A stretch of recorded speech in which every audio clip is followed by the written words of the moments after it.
Good morning all. Welcome to my class. आज के हम ईवीएस की क्लास के अपने नेक्स्ट सीक्वेंस में डिस्कस करेंगे कि सस्टेनेबल डेवलपमेंट क्या होता है। अभी हमने प्रीवियस लेक्चर्स में अपने देखा था कि किस तरह से हमारा एनवायरमेंटल स्टडीज़ क्या है और हम क्यों ये सब्जेक्ट अपने सेमेस्टर में पढ़ रहे हैं। उसके बाद हमने ये सीखा था कि एनवायरनमेंट होता क्या है, लिथोस्फीयर, हाइड्रोस्फीयर, इन सब के बारे में हमने जानकारी ली थी, बायोस्फीयर के बारे में। फिर हमने नेचुरल रिसोर्सेज और मैन मेड रिसोर्सेज के बारे में सीखा था। उसी क्रम में हम आगे बढ़ते हुए अपना नेक्स्ट टॉपिक डिस्कस करते हैं यूनिट 1 का, सस्टेनेबल डेवलपमेंट। सस्टेनेबल डेवलपमेंट क्या होता है, इसके बारे में मैं आगे बताने से पहले ये कहना चाहती हूँ कि एक भूमिका के तौर पे आप ये समझिए कि पर्यावरण के ह्रास को रोकने तथा भूमंडलीय तापन, ग्लोबल वार्मिंग, जिसने आपसे सुना है ना, ये ग्लोबल वार्मिंग, पूरी अर्थ का टेम्परेचर हाई हो रहा है, कि समस्या का समाधान हेतु कोई एक ऐसा विकास, एक सतत विकास की अत्यंत आवश्यकता होती है। अगर हम देखें तो विश्व के सभी देशों में आज विकास के पथ पर एक दूसरे से आगे जाने की ऐसी होड़ मची है कि उसके लिए औद्योगिकरण से लेकर प्राकृतिक संसाधनों के मैक्सिमम यूज़ का, एक्सप्लॉयटेशन का, दोहन का हर संभव उपाय किए जा रहे हैं। तो विकास की इस होड़ में हम ये भूल गए हैं कि हमें इससे किस मूल्य पर हासिल करना चाहते हैं। यानी हम यूज़ तो करना चाह रहे हैं और उसका एक्सेसिव यूज़ करें, लेकिन ये भूल गए हैं कि हमें ये भी तो ध्यान रखना है कि विकास की इस होड़ में कि ये जो भी संसाधन हैं, हमारे रिसोर्सेज हैं, ये हमारे पृथ्वी पर उपलब्ध सभी प्राकृतिक संसाधन सीमित मात्रा में विद्यमान हैं। विश्व की जनसंख्या आप सभी जानते हैं कि लगातार बढ़ती चली जा रही है। वर्तमान में जिस तरह से प्राकृतिक संसाधनों का प्रयोग किया जा रहा है, उसका दुष्परिणाम यह होगा कि आगे आने वाली मानव पीढ़ियों के लिए आवश्यक प्राकृतिक संसाधन भी पृथ्वी पर उपलब्ध ही नहीं होंगे।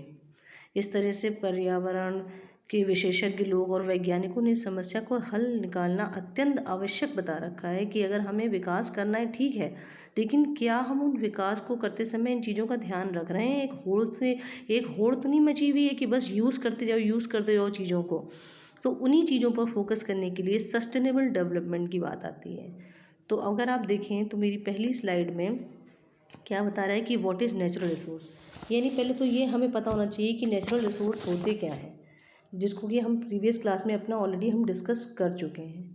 नेचुरल रिसोर्स एक बार और देखते हैं क्या होते हैं। Anything that we extract from the biosphere. Biosphere आपको पता है ना, जहाँ लाइफ होती है। तो बायोस्फीयर जहाँ पे लाइफ हो रही है, वहाँ से हम जो भी चीज़ें एक्सट्रैक्ट कर रहे हैं वो होती है हमारी resources. Accommodate that needs of the, क्यों एक्सट्रैक्शन कर रहे हैं, क्योंकि हमें ह्यूमन बीइंग को अपने सर्वाइवल के लिए उन चीज़ों की ज़रूरत है। In natural resource is further classified as renewable and non-renewable resource. A natural resource is further classified as renewable and non-renewable resource. Example आता है रिन्यूएबल रिसोर्स का solar energy, wind energy, tidal energy and biomass energy. और non renewable resources का मतलब होता है fossil fuels such as oil, natural gas, coal. तो इन चीज़ों को पढ़ने के पहले, जैसे मैंने अपने प्रीवियस लेक्चर में बता रखा है कि रीन्यूएबल रिसोर्सेज क्या होते हैं, जिनको हम, जो हमारे लिए इनफाइनाइट मात्रा में अवेलेबल हैं, ये हम ऑलरेडी डिस्कस कर चुके हैं। जैसे कि हमारी सोलर एनर्जी हो गई, विंड एनर्जी हो गई, टाइडल एनर्जी, बायोमास। और नॉन रिन्यूएबल क्या होते हैं, जो हमारे लिए प्रकृति के द्वारा सीमित मात्रा में उपलब्ध हैं। यानी हो सकता है कि आज से 1 सेंचुरी 2 सेंचुरी बाद उनका जो स्टॉक है वो ख़त्म हो जाए। और एक होते हैं जैसे एयर है, सनलाइट है, जैसे ये सारा मैं ऑलरेडी डिटेल में डिस्कस कर चुकी हूँ प्रीवियस लेक्चर में। तो उसमें आपका ये होते हैं रीन्यूएबल। रीन्यूएबल का मतलब ये अपने आप रिप्लेनिश होते रहते हैं। और नॉन रीन्यूएबल यानी इनका एग्जिस्टेंस, इनकी जो सप्लाई है, इनका स्टॉक है, ये सीमित मात्रा में है। तो जस्ट एक रेफरेंस के लिए, सस्टेनेबल डेवलपमेंट को समझने के लिए हमें ये एक रिवीजन जरूरी था। आप देख सकते हैं कि कोई भी हम पर्टिकुलर एक्टिविटी करते हैं तो हमें उसके लिए रिसोर्सेज की ज़रूरत होती है। और उन रिसोर्सेज को यूज़ करने के बाद जब हम वो एक्टिविटी को परफॉर्म करते हैं तो उसकी आउटपुट में हमें एक प्रोडक्ट मिलता है और साथ ही साथ कुछ वेस्ट मिलता है। तो उस वेस्ट मटेरियल को डिस्पोज करना एक बिग क्वेश्चन होता है कि ऐसा तो नहीं कि वो हमारे एनवायरनमेंट के लिए हैज़ार्ड क्रिएट कर रहा हो। एक और सिनेरियो हमारे सस्टेनेबल डेवलपमेंट के लिए बहुत ज़्यादा मैटर करता है, that is population growth and environment. Population growth क्या है कि results in high level of consumption and industrialisation, inequality in wealth and land distributions, inappropriate government policies, poverty and inefficient technological all contribute to environmental decline। कहने का मतलब क्या कह रहा है कि पॉपुलेशन ग्रोथ जो है ये हमारा एनवायरनमेंट को डिक्लाइन करने का एक बहुत बड़ा मेजर कंट्रीब्यूशन प्ले करता है। क्यों? क्योंकि भाई जैसे भी आपकी पॉपुलेशन ग्रो करेगी तो कंजम्पशन लेवल बढ़ेगा, इंडस्ट्रियलाइजेशन इंक्रीज होगा, हमें नई नई इंडस्ट्री बनानी पड़ेगी। अब पहले के समय में जो चीज़ यूज़ होती थी आज की डेट में आपको बिल्डिंग के लिए देख लीजिए इतने ज़्यादा आपको हर जगह दिख जाएंगे कि मल्टी स्टोरी बिल्डिंग्स कंस्ट्रक्ट की चली जा रही। क्यों? क्योंकि पॉपुलेशन बढ़ गई है, सबको रहने के लिए मकान चाहिए। वेल्थ में हो गया इनइक्वलिटी, कोई अमीर है कोई बहुत गरीब है, लैंड का डिस्ट्रीब्यूशन में दिक्कत आएगी, इनअप्रोप्रिएट गवर्नमेंट पॉलिसीज़, पावर्टी फैलेगी। ये सारी चीज़ें जो हैं आपके अल्टीमेटली क्या कर रही हैं? एनवायरनमेंट को डिक्लाइन कर रही हैं। अब many of the world's population live in poor countries already strained by food insecurity, inadequate sanitation, water supplies and housing and an inability to meet the basic needs of the current population. यानी population अगर ज़्यादा बढ़ गई तो ये जो indirect problems हैं, food नहीं मिलेगा, जहाँ पहले 4 के लिए था अब 400 के लिए आपको अवेलेबिलिटी, तो फूड की इनसिक्योरिटी नहीं हो जाएगी। इनएडिक्वेट सैनिटेशन हुआ है, सफाई नहीं मिलेगी प्रॉपर, वाटर की सप्लाई की दिक्कत आ जाएगी, हाउसिंग की दिक्कत आ जाएगी। यानी everywhere you can see a lot of problems arises just because of population growth। Clearly, one of the challenge of a growing population is that the mere presence of so many people sharing a limited number of resources strains the environment। अब बहुत सारे लोग जब उसी चीज़ों को use कर रहे हैं, उनको भी वही चीज़ों की ज़रूरत है, तो ऑब्वियसली सी क्या बात है कि उसमें इन चीज़ों लिमिटेड नंबर ऑफ रिसोर्सेज के लिए फाइट स्टार्ट हो जाएगी, जो एनवायरनमेंट पे अननेसेसरी का एक्स्ट्रा प्रेशर डालेगा एक्स्ट्रा। अब आप ऐसे देखो इस डायग्राम के थ्रू हम क्या बताना चाहते हैं कि China and India are building 4 new coal power plants every week. एक सर्वे के अकॉर्डिंग देखें तो चाइना और इंडिया में 4 new coal power plants energy generation के लिए होते हैं। Coal power plant more than 1000 new coal plants are planned worldwide with about 3/4 of these in China and India alone। coal, oil and gas are fossil fuels। Fossil fuels में आपका ये सारे यानी अगर सर्वे देखा जाए तो इंडिया और China 4 new coal power plants every week बनाते थे। तो इसलिए similarly minerals are also extracted from their ores by digging, minerals exploration हो रहा है। तो ये सारी चीज़ें ऐसे ही देखिए टिम्बर का एक्सेसिव जब पॉपुलेशन ग्रोथ हो रही है, हर की नीड को फुलफिल करने के लिए वी नीड डिफरेंट थिंग्स अब सर्वाइवल के लिए। तो अब उस केस में हमारे जैसे आप सबसे कॉमन सुनते हैं कि फॉरेस्ट का रिसोर्सेज का एक्सप्लॉयटेशन बहुत ज़्यादा हो रहा है। हर जगह देखो तो लकड़ी की ज़रूरत के लिए पेड़ पौधों को काटे जा रहे हैं। तभी हमारे सरकार ने हमारे उसने बहुत सारे इसके लिए अभियान चलाए हुए हैं कि जाके हमारे जितने अगर हम पेड़ों की कटिंग इसी तरह से होती रही तो एनवायरनमेंट का क्या होगा। तो उन चीज़ों को सोचने के लिए हमें ध्यान देना होगा।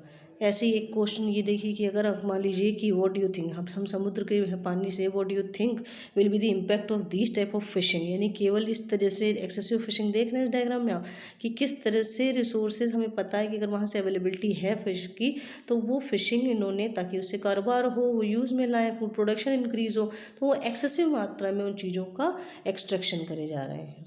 तो ये सारे हमारे पॉइंट थे पॉपुलेशन ग्रोथ और ये सारा कि आपके इंडस्ट्रियलाइजेशन और कि हमारा विकास की दौड़ में हम ऐसे तो नहीं भाग रहे हैं कि हम किस मूल्य पर उन चीज़ों को हासिल कर रहे हैं। यानी जो हमें नेचुरली संसाधन अवेलेबल थे, प्राकृतिक संसाधन, और जनसंख्या इतनी ज़्यादा बढ़ती चली जा रही है तो उन प्राकृतिक संसाधनों का दोहन इस तरह से होता चला जा रहा है कि उसके दुष्परिणाम आगे आने वाली मानव पीढ़ियों पर क्या होंगे इसके लिए कोई सोच ही नहीं रहा है।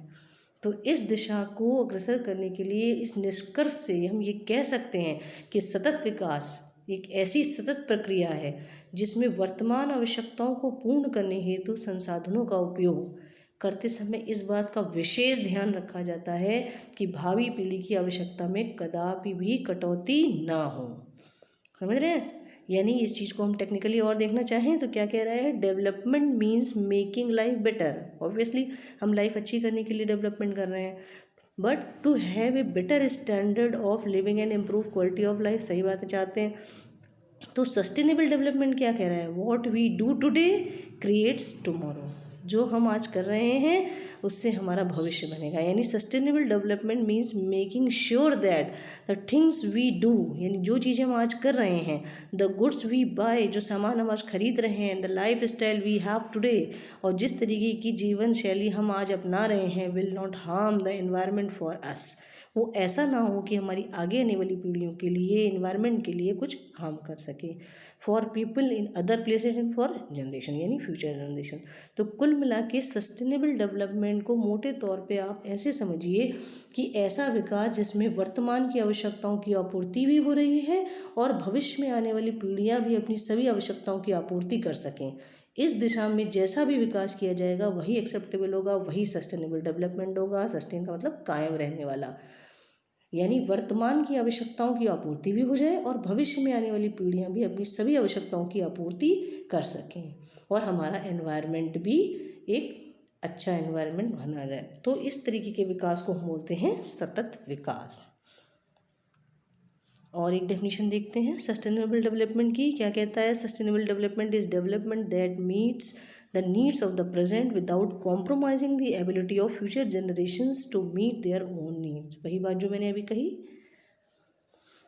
और देखते हैं और बेटर तरीके से समझने के लिए सतत विकास की परिभाषा, भावी पीढ़ी का ध्यान रखते हुए संसाधनों का उपयोग, प्राकृतिक संसाधनों का न्यूनतम क्षरण, प्रकृति और वन्य जीवों का संरक्षण, यानी ये सारी चीजें हो गई आपकी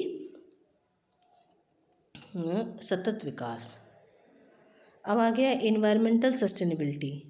इन्वायरमेंटल सस्टेनेबिलिटी क्या है आपकी, तो यानी हमें इन्वायरमेंट को सस्टेन करना है तो क्या है, मेनली हमें चीज़ों को ध्यान रखना है। Looking at levels of consumption and waste, यानी हमें इन चीज़ों पे ध्यान देना होगा कि हमारे कंजम्पशन का लेवल क्या है, यानी किस स्तर से चीज़ों का दोहन कर रहे हैं और हमारा जो उसके बाद किसी एक्टिविटी के बाद क्या वेस्ट जनरेट हो रहा है। Thinking about our careful use of earth resources, जो हमें नेचुरल फॉर्म में रिसोर्सेज अवेलेबल हैं उनको यूज़ करते समय हमें ध्यान रखना है। Realising that we each responsible for our actions and that we do can have a huge effect on other people and places. The environment pillar of sustainable development is crucial. Once we understand that the resource that the planet offers are finite, it becomes clear that the current method of consumption are using up more resources than the planet can afford. यानी इस चीज़ों का हमें ये ध्यान रखना पड़ेगा कि हमारे पास जो भी रिसोर्सेज हैं, जो भी हमें चीज़ें हैं वो फाइनाइट हैं और उनका ये हमें अपने यूज़ के हिसाब से ही उनको करना है, ज़रूरत के हिसाब से उन्हें हमें यूज़ करना है। The approach toward sustainable development should encompass all aspects and take into consideration the fact that everything is connected across generation and across countries, यानी हमें ये चीज़ का ध्यान रखना है कि सारी चीज़ें एक दूसरे से कनेक्टेड हैं। अगर हम आज पानी का ज़्यादा से ज़्यादा यूज़ करेंगे, बहा रहे हैं, नहीं ध्यान दे रहे हैं इलेक्ट्रिसिटी का, तो हम वास्तव में उन चीज़ों का हम संरक्षण सही तरीके से नहीं कर पा रहे हैं और वो हमारी आगे आने वाली पीढ़ी के लिए एक दिक्कत क्रिएट करेगा। अब देखिए आपके इस डायग्राम में system, mainly the principle is to look sustainable development में everything as a part of whole. अगर देखें the issues which we face are multiple and complex, we need a holistic version, यानी हमें इस तरह से इन चीज़ों का एनालिसिस करना पड़ेगा सस्टेनेबल डेवलपमेंट के लिए कि हमारे सारे पैरामीटर्स उसमें कंसिडर हो। होलिस्टिक वर्जन का मतलब सभी पैरामीटर्स को हमें ध्यान में रखते हुए चीज़ों को डेवलप करना है। तो मेनली क्या है, इसकी अप्रोच क्या होती है सिस्टम की, कि when we think of sustainable development we must think of a system where the decisions taken ensure that every component of the system, man, trees, environment, society, wealth is capable of flourishing without hindering the capacity of other component to do so, whether they are present or in the future। यानी इस circle में देखिए तीन चीज़ें दिखाई दे रही हैं, तीन सर्किल हैं, एक सोशल का, एक इकोनॉमिक का, एक एनवायरमेंटल का। यानी कोई भी, जब मान लीजिए हमें कोई इंडस्ट्री सेटअप करनी है तो इंडस्ट्री सेटअप करते समय हमें कई चीज़ें ये देखनी होंगी कि जो भी हम रिसोर्सेज यूज़ करेंगे उस एक्टिविटी को परफॉर्म करने के लिए, उस इंडस्ट्री को डेवलप करने के लिए, उसको, तो हमें वहाँ के आसपास के सोशल चीज़ों पर, इकोनॉमिक बेनिफिट कि हमें उससे, उस कंपनी को लगाने से हमें और हमारी गवर्नमेंट को इकोनॉमिक बेनिफिट क्या हो रहा है, और एनवायरमेंटल इश्यूज़, यानी और हमारा ऐसा तो नहीं है कि वहाँ पे जो हम चीज़ें डेवलप करना चाह रहे हों उससे हमारा एनवायरनमेंट पोल्यूट हो रहा हो, तो इन चीज़ों को हमें मेजर फैक्टर्स को ध्यान में रखना है। और आप देख रहे हैं जो कॉमन एरिया है जहाँ लिखा है सस्टेनेबल डेवलपमेंट, यानी वो इन तीनों चीज़ों का इंटरसेक्शन है। मीन्स इन्हीं सोशल, इकोनॉमिक और एनवायरमेंटल इश्यूज़ को ध्यान में रखते हुए कोई अगर हम एक्टिविटी परफॉर्म करते हैं रिसोर्सेज का यूज़ करके, तो उसके बाद जो चीज़ें आएंगी वो सारी चीज़ों में टूवर्ड्स होंगी सस्टेनेबल डेवलपमेंट के लिए। क्या होती है थोड़ा सा डिटेल में देखते हैं इनको। इकोनॉमिक, सोशल और एनवायरमेंटल में, इकोनॉमिक में बेसिकली आपको ध्यान रखना है अपॉर्चुनिटीज़ फॉर ग्रोथ होना चाहिए।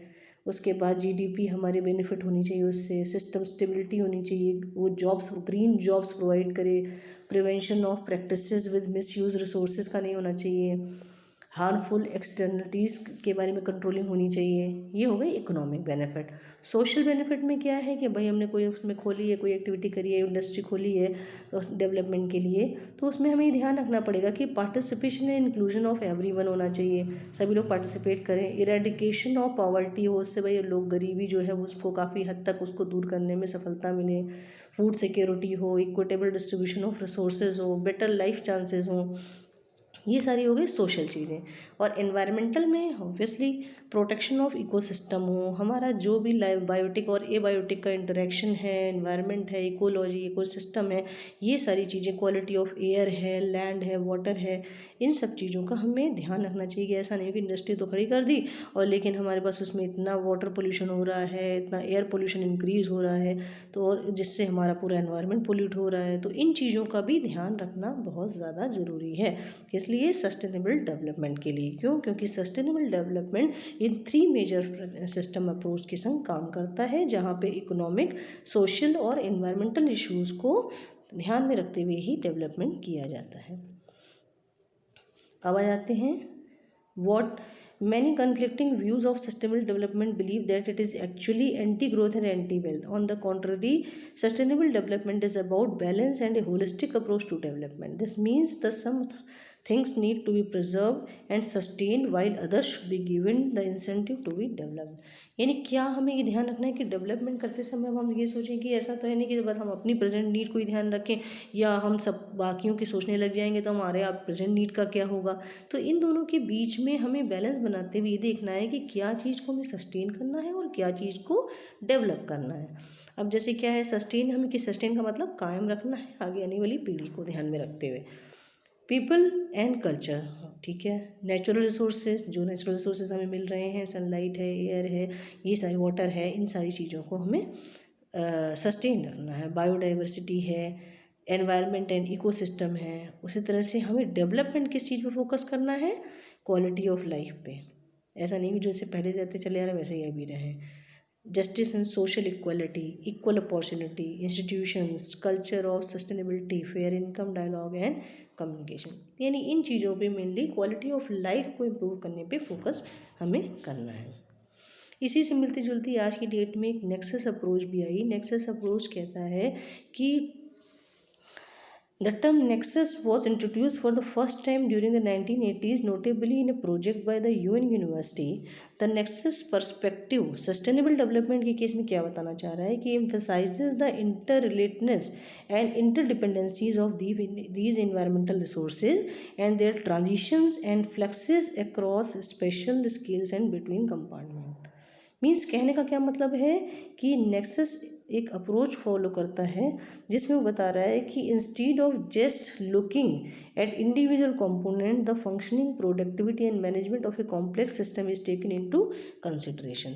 यानी आप इस सर्किल के माध्यम से देखें तो यहाँ पे हम ये देख रहे हैं सर्किल ट्रायंगल के माध्यम से कि water, energy, food security, nexus. Nexus एक तरीके की अप्रोच बेसिकली बता रहा है इंटरडिपेंडेंसी के केस में। जैसे यहाँ पे आप देख रहे हैं कि वाटर, फूड और एनर्जी है, तो हमने कहा कि water is needed to grow food, सही बात है, हमें फूड के लिए, चलिए के लिए, प्लांट्स के लिए, सभी जहाँ से फूड जनरेट हो सकता है हमें क्या चाहिए, वाटर चाहिए। और वही वाटर, अब मान लीजिए जैसे ऑरेंज है, ऑरेंज को डेवलप करने के लिए हमें वाटर चाहिए और उसी ऑरेंज को जब हम कंज्यूम करेंगे तो वाटर अगेन ट्रांसपोर्ट का, फूड अगेन क्या ट्रांसपोर्ट कर रहा है, वाटर का फॉर्म। भाई जूसी है तो अपने आप में इट इज़ कंटेनिंग वाटर, उसको हम कंज्यूम कर रहे हैं, यानी फूड ट्रांसपोर्ट क्या कर रहा है, वाटर को। तो इंटरडिपेंडेंसी हो गई। इसी तरह से फूड हमने खाया तो we get energy, food can be use to produce energy, और एनर्जी आ गई तो energy is needed to produce. बिल्कुल सही बात है, एनर्जी प्रोडक्शन, एनर्जी चाहिए, लाइट चाहिए, बहुत सारी चीज़ें चाहिए जिनकी हेल्प से हम अपने फूड को डेवलप कर सकें।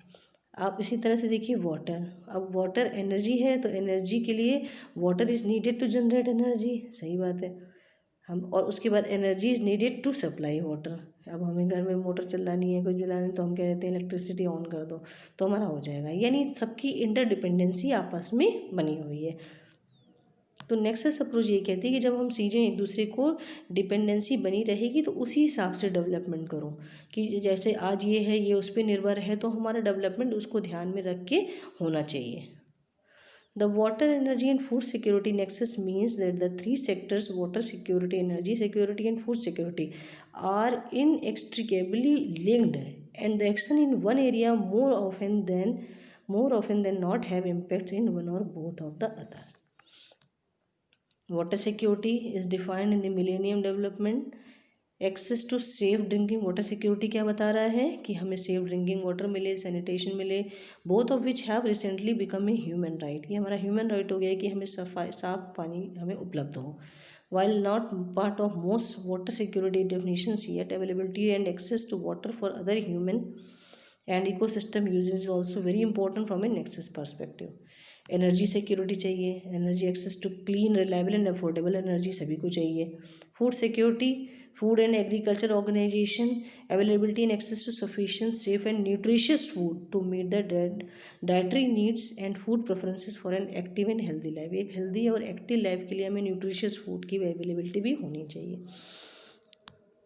तो नेक्स्ट अप्रोच के हिसाब से चैलेंजेस क्या हैं वाटर सिक्योरिटी। या वाटर सिक्योरिटी हमने कह तो दिया कि मिलनी चाहिए, तो हमने क्या देखा, अगर एक काठमांडू की केस स्टडी देखें तो उसी के पर्सपेक्टिव में हम बात करते हैं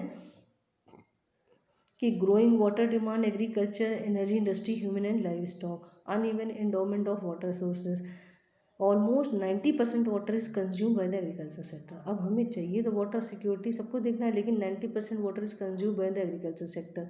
20% of the population lack access to safe drinking water. 20% population ऐसी जिसको साफ पानी उपलब्ध ही नहीं हो पा रहा है। ग्राउंड वाटर जो है वो डिप्लीट हुआ चला जा रहा है। 80% of agriculture production depends on the ground water irrigation, और जबकि हमारा एक्चुअल क्या है कि 80% ऑफ द एग्रीकल्चर प्रोडक्शन जो है खेती हमारी ग्राउंड वाटर इरिगेशन पर डिपेंडेंट है, लेकिन ग्राउंड वाटर डिप्लीट होता चला जा रहा है। वाटर पोल्यूशन के कारण अगर पानी बहुत गंदा है तो उससे हमारी और बहुत सारी चीज़ें, water borne diseases, high child mortality rate हो जा रहा है, लोगों की हेल्थ ख़राब हो जा रही है, ये सारी चीज़ें दिक्कत आ जा रही हैं। तो यानी ये सारे बहुत बड़े चैलेंज भी हैं कि हमें इन चीज़ों का ध्यान रखना है। फूड सिक्योरिटी है, अब food production needs to be double. अगर हमने ध्यान नहीं दिया और पॉपुलेशन ग्रोथ जिस तरह से बढ़ती रही तो आज से 25 साल के बाद अगर नेक्स्ट 25 साल में देखें तो हमारे पर capita agriculture land has been declining. Food production जो है वो डबल्ड हो जाएगा अगर आज से 25 साल बाद देखें, जिस तरह से पॉपुलेशन ग्रोथ करी जा रही है। Rice and wheat high water energy demand हो जाएंगे। Increase population needs to come from limited और shrinking areas of cultivated land हो जाएंगे। Competition for land for food and bio energy, crops and ecosystem services, हर जगह हमारा पे competition होने लग जाएगा। एनर्जी में भी देखिए same, 63% no electricity, 65% use biomass for cooking. Shortage of energy impedance economic growth, अब एनर्जी की शॉर्टेज से इकोनॉमिक ग्रोथ असर पड़ेगा। Meeting growing energy demand for agriculture, water industry and other, जितने भी अदर एरियाज हैं सब जगह एनर्जी की डिमांड बढ़ती चली जा रही है। Reducing Reliance upon fossil fuels and urban, जबकि हमें नॉन रिन्यूएबल रिसोर्सेज पे हमें कम से कम उनको रिड्यूस करना है, उस पर भरोसा, क्योंकि उनकी मात्रा तो वैसे ही सीमित है और जो नेचुरली मिल रहा है अगर हमने उसका एक्सेसिव दोहन कर लिया तो वो एक अलग प्रॉब्लम खड़ी हो जा रही है। तो एक ओवरऑल देखा जाए तो हमारे effect on the livelihood of common man पे क्या होगा, तो उसका देखें एक एनालिसिस तो कह रहा है कि 3% of land South Africa has to feed 20% population. Per capita agriculture land decline होती चली जाएगी। पॉपुलेशन 2050 तक 2.2 बिलियन इंक्रीज हो जाएगी। Increase population needs to come from limited और shrinking areas of cultivative lands होगा। फर्टिलाइजर से लेकर वाटर से लेकर सभी की डिमांड इतनी ज़्यादा हो जाएगी। तो हमें फिर सोचना क्या है, सस्टेनेबल कम्युनिटी मतलब क्या है, फिर सस्टेनेबल में हमें ध्यान किन चीज़ों पे रखना है। अभी हमने देख लिया कि सस्टेनेबल डेवलपमेंट होता क्या है, उसके चैलेंजेस क्या हैं, उसका प्रोसेस किस तरह से होना चाहिए, कौन से 3 फैक्टर्स को हमें ध्यान में रखना चाहिए, सोशल, इकोनॉमिक और इन्वायरमेंटल। इन चीज़ों को ध्यान में रखते हुए हमें डेवलपमेंट करना चाहिए। तो बहुत सारे हमने पॉइंट्स को डिस्कस किया बच्चों, और उसके बाद हमने ये देख रहे हैं कि हमारा बेसिकली ऑब्जेक्टिव सस्टेनेबल डेवलपमेंट के लिए यही होना चाहिए कि हमारा जो भी है, हम व्यक्तिगत तौर पे भी, हमें व्यक्तिगत प्रयासों के द्वारा भी इस तरह से करना चाहिए कि हमारा विकास सतत भी होता रहे और हमारे पर्यावरण भी संरक्षित रहे। अब देखिए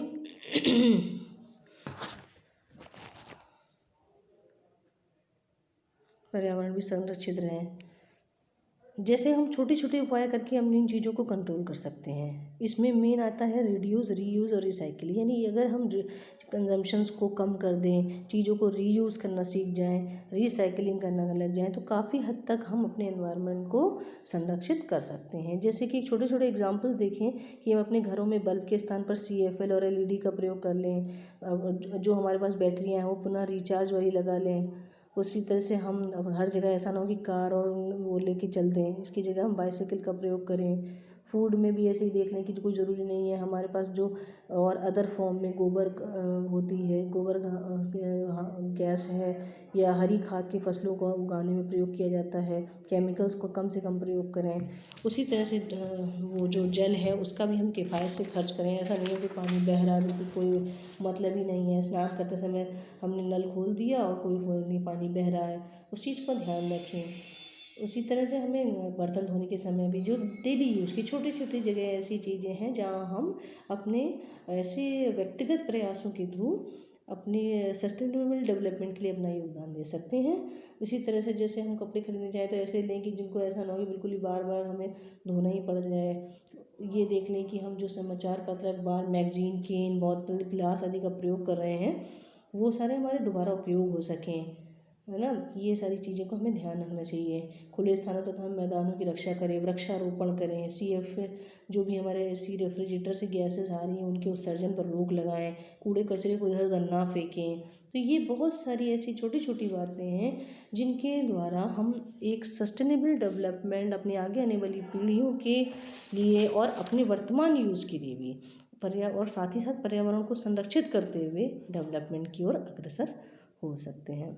तो ये कुल मिला के आपका टॉपिक सस्टेनेबल डेवलपमेंट यूनिट 1 से हमने कवर किया था, और प्रीवियस लेक्चर्स में आपने संबंधित विषयों के बारे में अच्छे से पढ़ लिया था। तो आज का हम डिस्कशन यहीं पे एंड करते हैं।